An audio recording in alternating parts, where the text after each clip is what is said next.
오늘 누가복음 14장 14절로 21절 말씀은 예수님께서 강해에서 학위 과정을 모두 마치고 이제 갈릴리 고향에 돌아와 예수님의 전체 생애에 대한 강령을 제시하는 그러한 모습입니다.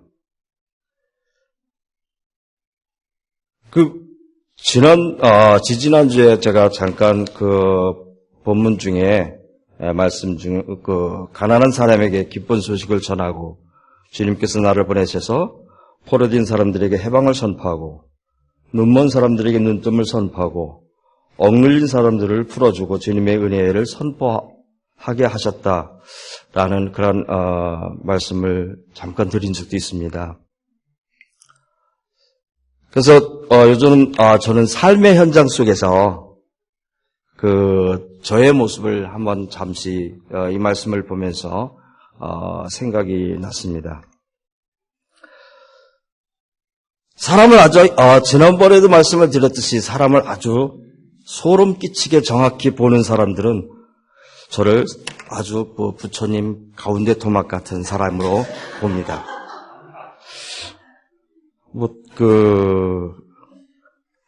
아마도 저도 세균기의 병 중에 잡덕병에 전염이 된 것 같은데, 어쨌든 저를 보는 사람들은 그렇게 보고 있습니다. 그래서 삶의 현장 속에서 나는 그래도 배우고 들은 대로 선을 긋지 않고 잘 살아가고 있다라고 생각을 했었는데, 요즘 저는 새로운 사람들을 굉장히 많이 만나고 있습니다.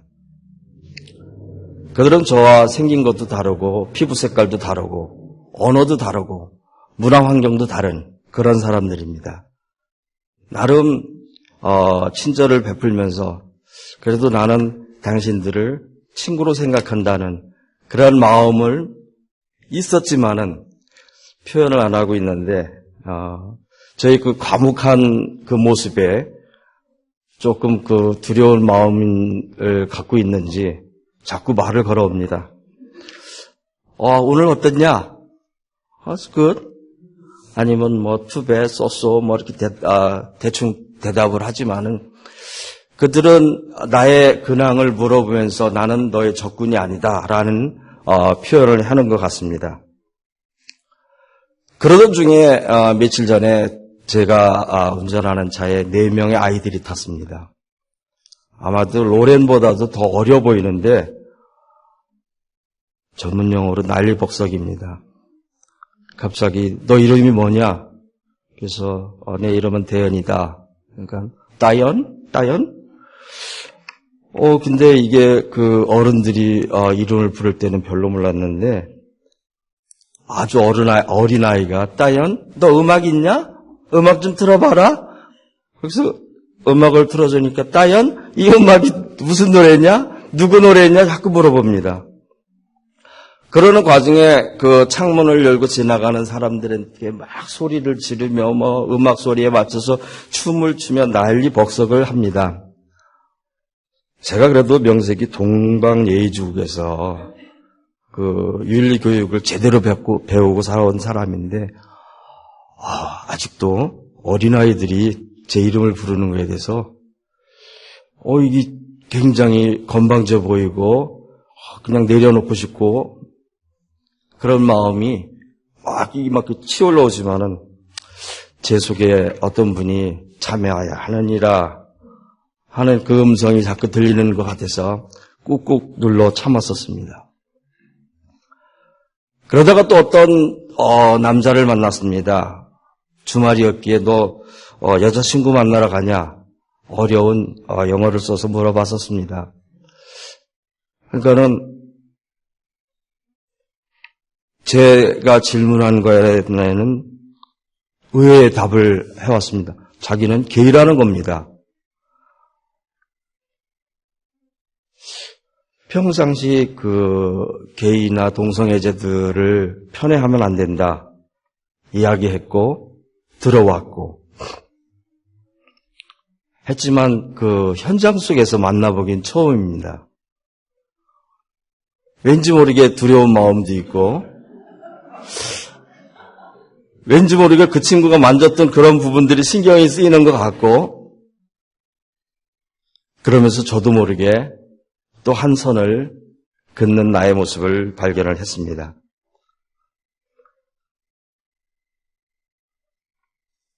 백인은 이래서 어떻고, 또 흑인은 이래서 이렇고, 또 동양 사람은 이렇고 저렇고, 나름대로 배운 지식과 또 들은 풍월로 나름 선을 그으면서 요즘 생활하고 있는데, 백매라 비춰오는 저의 모습을 보면서 너는 별거 있냐라는 생각에 피식 웃기도 하여 봅니다. 같은 세대를 살면서 서로 다른 문화와 언어 속에 함께 공감하는 것을 느끼지 못하면서 서로의 교육과 서로 다른 편견의 틀 속에서 그다지 편하지 않은 그러한 모습으로 요즘 그 제 삶의 현장에서 체험하고 있습니다. 여러분은 어떻습니까? 저와 같은 경계선을 긋고 있지는 않는지요? 아니면은 그 어떤 선을 지우개로 지우고 사시고 계십니까? 오늘 본문에서 누가는 예수를 평범한 유대인으로 이야기하고 있습니다. 예수님은 어리들처럼 주일이 되면은 교회에 나와서 예배를 드렸고 또 교회 각종 행사에 참여하면서 안식일의 회당 모임에 전통적인 유대인들의 모습처럼 지내왔던 것 같습니다.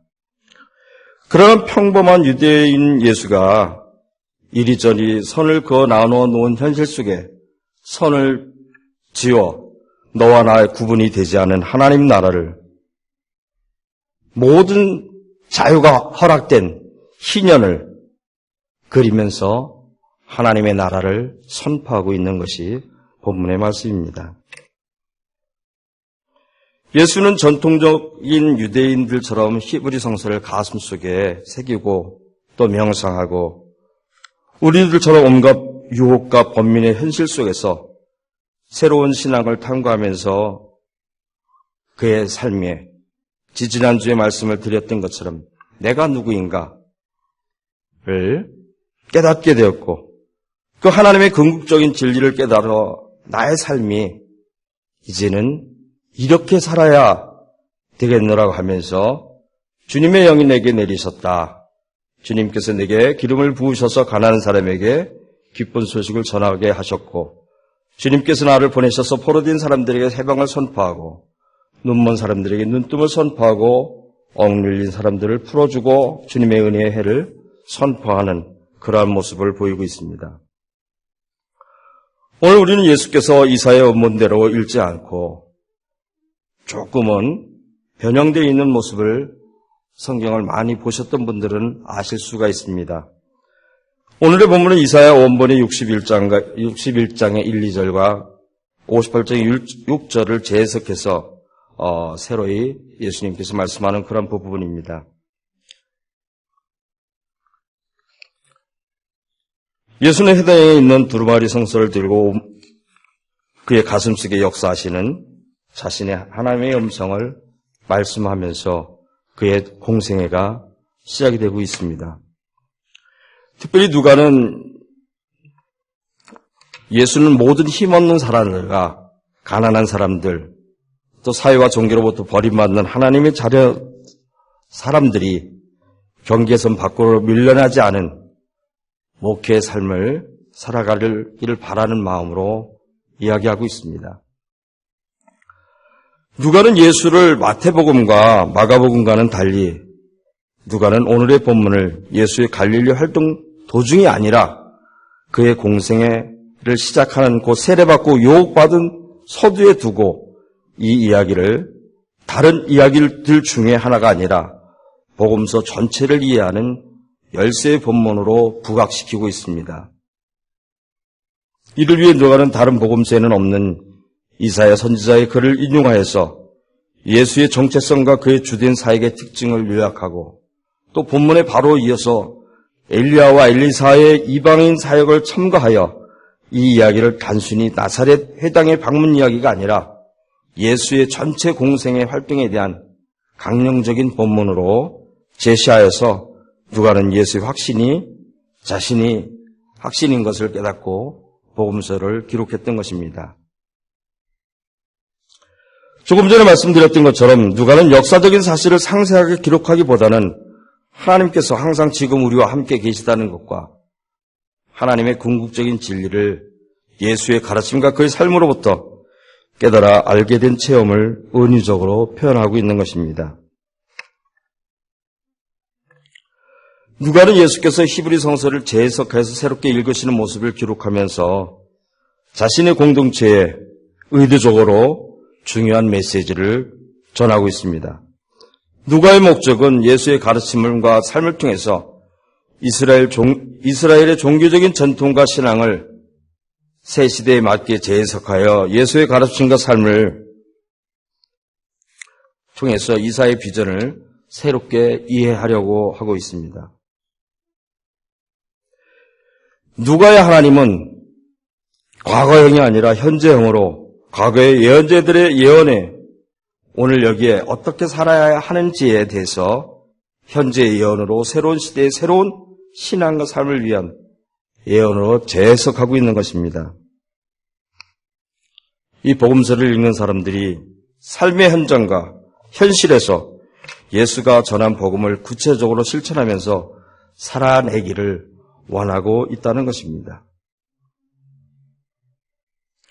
그러나 대부분의 사람들은 그 하나님을 책 속에 가두어 넣었고 아니면 자기 머릿속에 자기 지식 속에 가다 두면서 그의 삶 가운데는 나와 동행하지 않는 나만 걷는 그런 모습으로 살아가고 있는 현실을 우리는 살아가고 있습니다.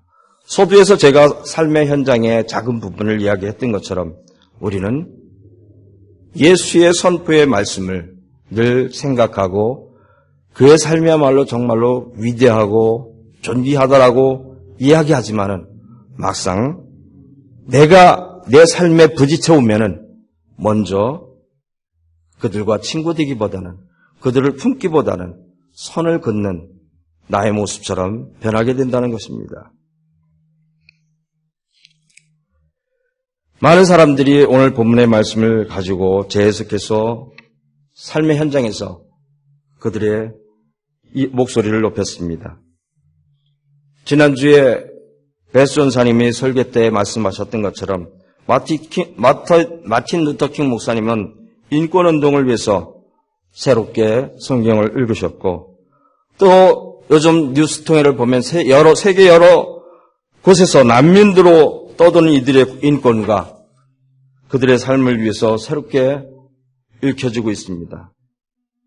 뿐만 아니라 서두에 제가 말씀드렸던 동성애자들 또 억눌린 삶을 사는 사람들을 위해서 또 인종차별을 받는 많은 곳에서 성경은 새롭게 읽혀지고 있다는 것입니다. 그러한 것뿐만 아니라 바로 새길교회도 지금까지 읽혀졌던 성경의 모습이 아닌 새로운 모습으로 예수가 전한 그 복음을 재해석해서 읽어내고 삶의 현장에서 나타내보고 있다는 것입니다. 이사야는 당시 제국들의 탄압 아래에서 생존의 두려움과 편견 때문에 하나님의 형상을 입은 인간의 존엄성을 포기하고 비구글하게 살아가는 백성들에게 눈을 크게 떠서 하나님의 비전을 보라고 외치고 있습니다. 오늘 우리의 현실은 어떻습니까? 제국들의 탄압과 생존의 두려움이 그 당시와는 다르지만은 우리도 비슷한 모습으로 우리 탄압받고 두려움과 생존의 어려움 가운데 살아가고 있는 우리의 현실 속에서도 우리 주님께서는 우리의 눈을 뜨고 당신의 뜻을 이루기를 바라는 마로 이 말씀을 선포하고 있습니다. 과거의 문자적 성서 교육의 선입견으로 동성애와 이방인과 가난과 질병을 가진 이들을 우리의 삶의 경계선 밖으로 밀어내고 나와 다른 이들로 취급하고 있습니다. 가난하고 포로되고 눈멀고 억눌린 이들은 나나 다른 이들을 정죄해서 하나님의 사랑과 축복을 받지 못한 사람들이라고 무시해 버리고 소위 축복받은 사람들만을 위해서 경제 성장을 이루어가면 반드시 더 좋은 세상이 될 거라는 믿음은 예수의 정신이 아니라는 것입니다.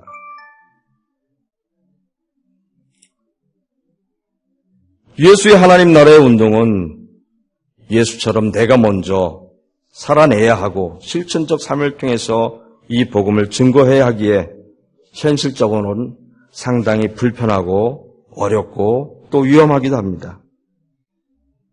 그리고 우리의 후배들을 위해서 삶을 통해 새롭게 우리의 신앙의 모습을 재해석해 남겨주어야 한다는 또 중압감도 있습니다. 서두에서 제가 저의 모습을 보여드렸던 것처럼 저도 아주 작은 어린아이와의 일이고 또 직접적으로 손을 만지고 그러는 사이도 아닌 뒷좌석에 앉아있는 그 사람에게도 나도 모르게 손을 긋고 있습니다. 저도 그들을 품는다는 것이 여기로는 이해는 되지만은 가슴에서 우러나서 손을 내밀지는 아직 못하고 있는 그런 현실을 발견하곤 합니다. 그런데 분명한 것은 내가 크리스찬이라고 고백을 한다면 예수의 복음은 편하게 예배당에 앉아서 안일하게 들을 이야기는 아니라는 사실입니다. 예수의 복음은 예수 천당의 교리적 이야기가 아닌 예수의 메시지를 이해하고 삶의 현장에서 살아내며 행복의 길을 죄송합니다. 이제 그만하라고 딸랑거리는 것 같아가지고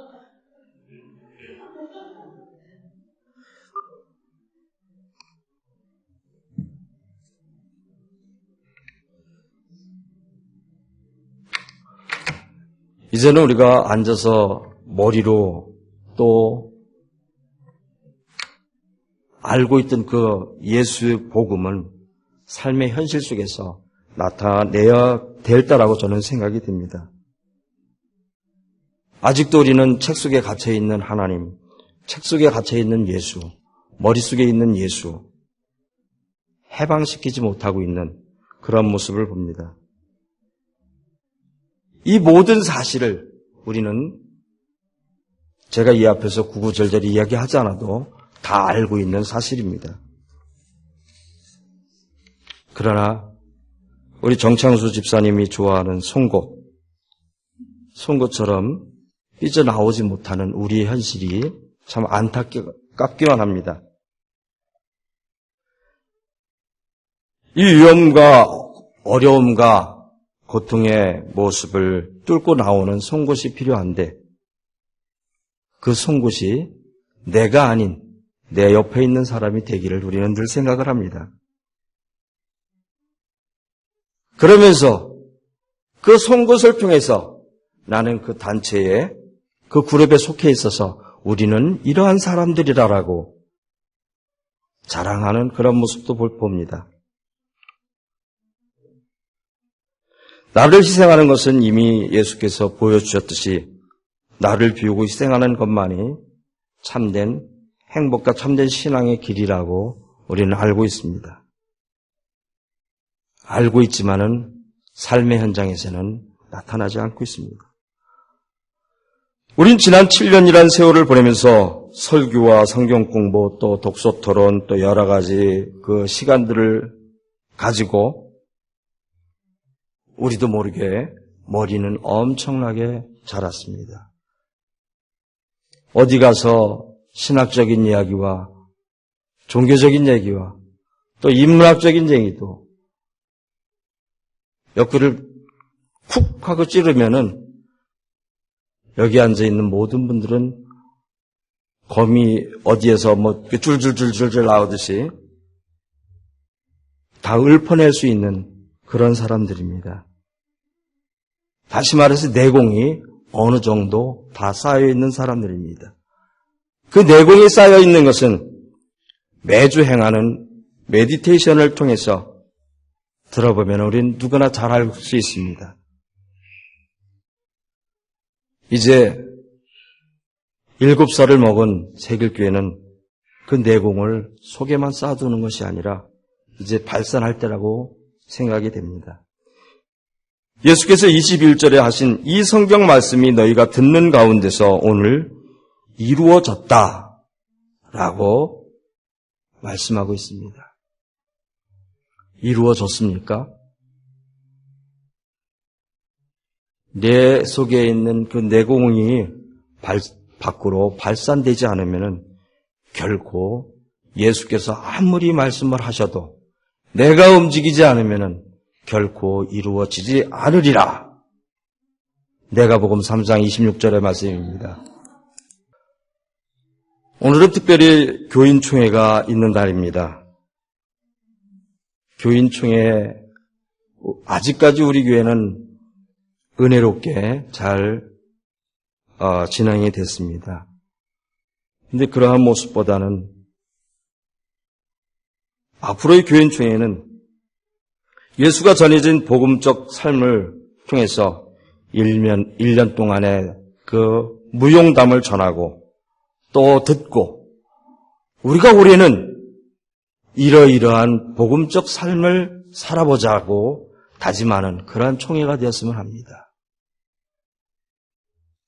늘 우리는 1001번째인지 3번째인지는 모르지만은 많은 교회들 가운데 새길교회가 생겼습니다. 그들과 동일하게 한다면은 결코 새길교회는 존재할 가치가 없다고 생각이 듭니다. 아마도 21세기에 새길교회가 송고식이 되기를 소망하는 마음으로 아마 새길교회가 생겼다고 저는 생각이 됩니다. 응팔 보셨죠? 사장님들 응팔 보셨죠?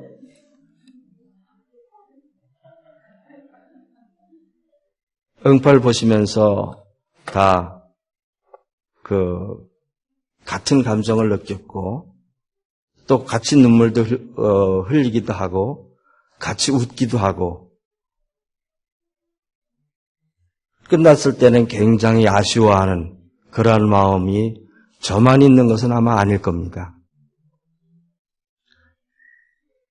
하루하루를 지내면서 하루를 뒤돌아볼 때 그러한 감정, 그러한 기쁨, 그러한 눈물이 우리 모습 가운데 있어졌으면 합니다.